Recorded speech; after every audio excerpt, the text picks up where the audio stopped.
No México Central, há uma cidade que ninguém construiu. Pelo menos nenhuma civilização que conhecemos.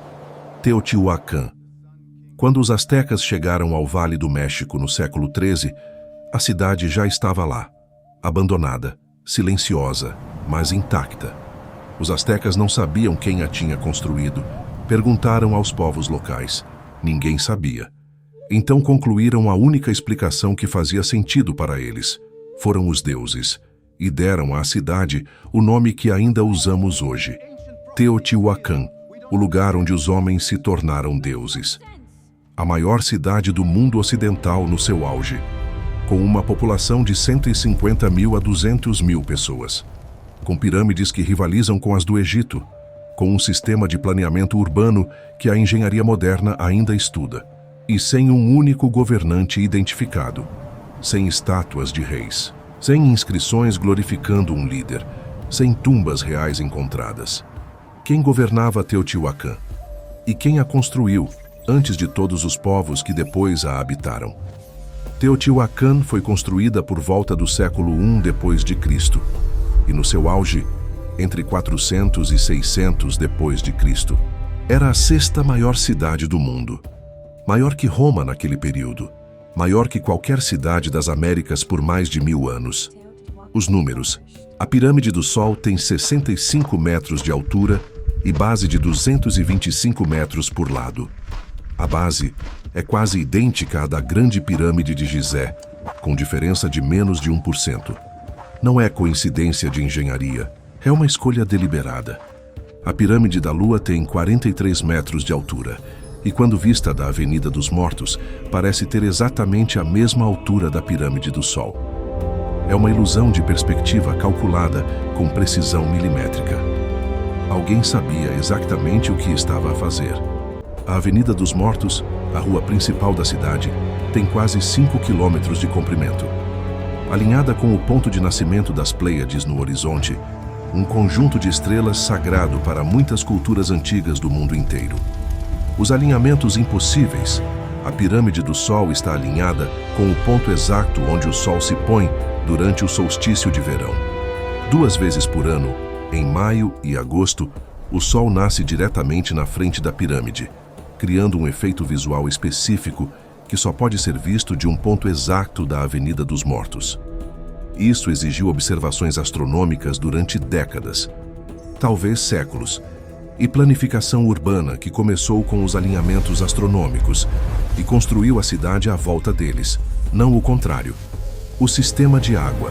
Teotihuacan tinha um sistema de canalização de água sofisticado, canais subterrâneos que distribuíam água por toda a cidade, com técnicas hidráulicas que não foram vistas nas Américas até muito depois, e que se assemelham, estranhamente, a sistemas encontrados em cidades da Mesopotâmia e do Vale do Indo, em lugares sem contato conhecido com o México.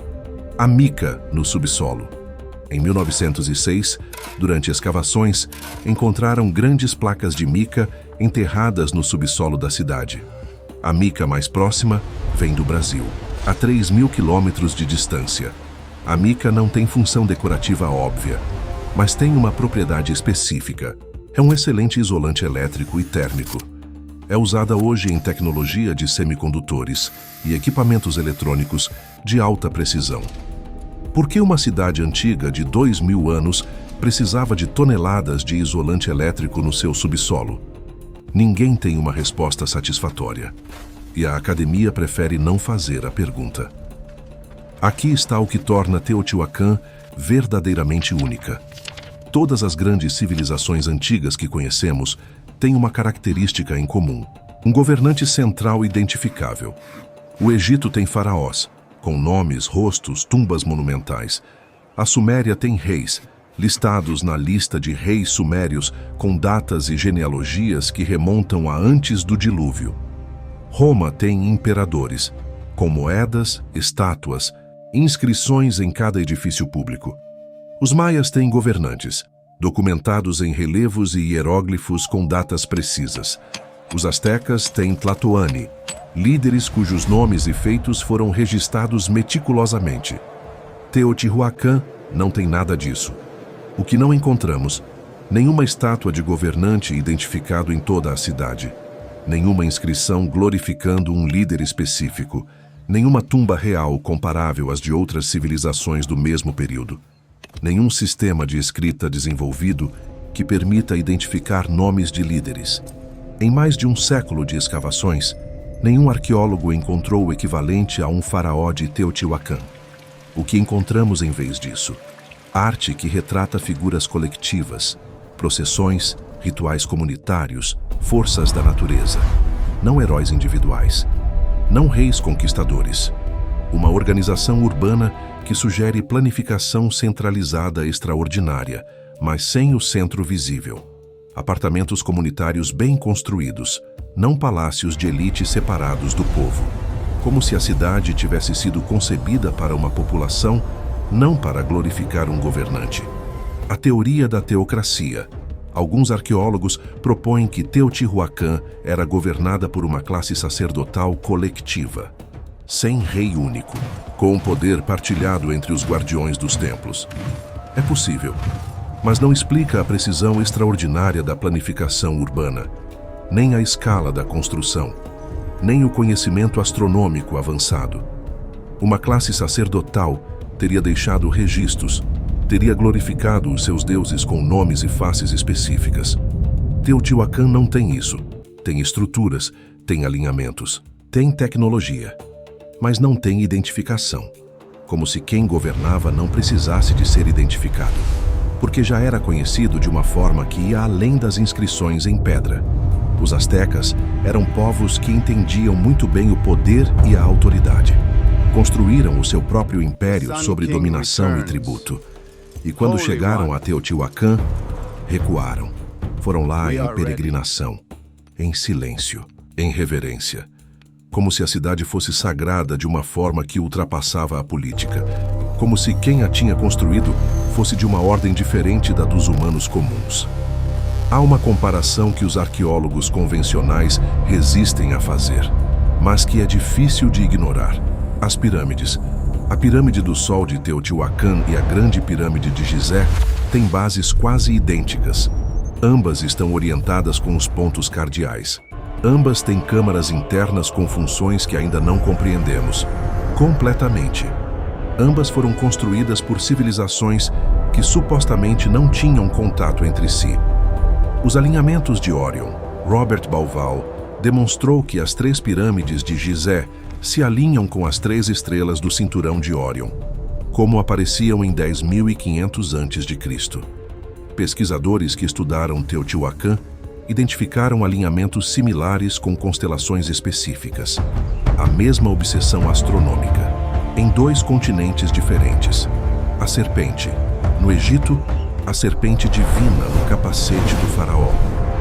Em Teotihuacan, o templo de Quetzalcoatl, coberto de esculturas da serpente emplumada, o mesmo símbolo, a mesma posição central na religião e no poder. Em culturas que nunca deveriam ter tido contato, a explicação convencional, desenvolvimento paralelo independente, humanos em diferentes partes do mundo chegando às mesmas soluções para os mesmos problemas. A explicação alternativa. Uma fonte comum. Uma civilização anterior que influenciou tanto o Egito como as Américas, que enviou os mesmos conhecimentos. Astronomia, matemática, arquitetura monumental, simbologia da serpente, para ambos os lados do oceano. Antes do Younger Dryas, antes do dilúvio. Os astecas sabiam que Teotihuacan era obra dos deuses. Talvez estivessem mais certos do que sabiam. Em 2003, chuvas intensas abriram um buraco no chão de Teotihuacan e revelaram algo que ninguém sabia que estava lá. Um túnel, perfeitamente construído, com 103 metros de comprimento, perfeitamente circular em secção transversal, levando diretamente para baixo da pirâmide da serpente emplumada. As escavações levaram anos, e o que encontraram dentro mudou tudo o que sabíamos sobre Teotihuacan. O que estava no túnel? Dezenas de milhares de objetos rituais, estatuetas, joias, restos de rituais. Esferas de pirite com superfícies que refletem como espelhos. distribuídas pelo chão de forma que criavam o efeito visual de um céu estrelado quando iluminadas. Mercúrio líquido, distribuído por várias câmaras do túnel. Cristais de quartzo, pó amarelo de mineral radioativo, esculturas de grande sofisticação. O mercúrio é particularmente perturbador.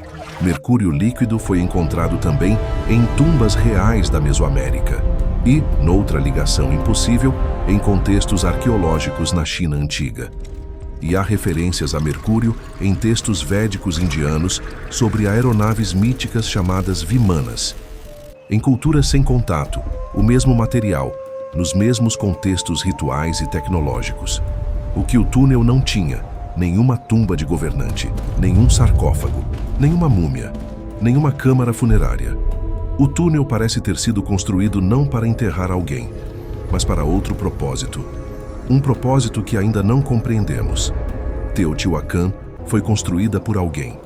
Alguém que sabia a astronomia avançada, que conhecia a geometria sagrada do Egito, que usava mica como isolante e mercúrio em rituais, que não precisava de governante visível, porque a sua autoridade vinha de outro lugar.